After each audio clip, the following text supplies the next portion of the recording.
Kinumpirma naman ng Philippine National Police na ang nawawalang Chinese national ang isa sa dalawang bangkay na natagpuang nakasilid sa nylon bag sa barangay Macabud sa Rodriguez, Rizal.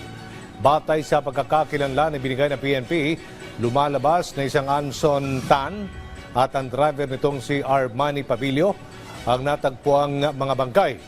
Ayon kay PRO3, Regional Director at PNP Spokesperson Police Brigadier General Jean Fajardo, isa sa mga tinitingnang motibo ng pamamaslang ay ang Pogo.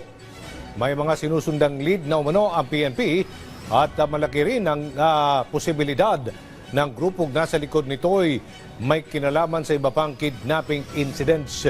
Sa ngayon ay may binuo ng Special Investigation Task Group ang PNP.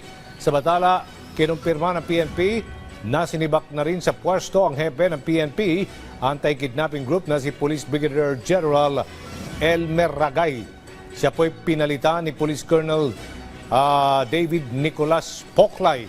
Ay sa PNP, hindi na nakontento si PNP Chief General Romel Marbil sa mga naging hakbang ni Ragay kaugnay sa mga kaso ng kidnapping, kabilag na ang napaslang na Chinoy. And in relation po dito po sa kidnapping po na ito, the Chief PNP already activated po Special Investigation Task Group. Ang mag-head po nitong Investigation Task Group po na ito, yung ating pong Chief Directorial Staff po, si Lieutenant General Edgardo Ocubo, at ang lead po na mag-iimbestiga po dito ay CIDG po, si Major General Nicolas Torre po.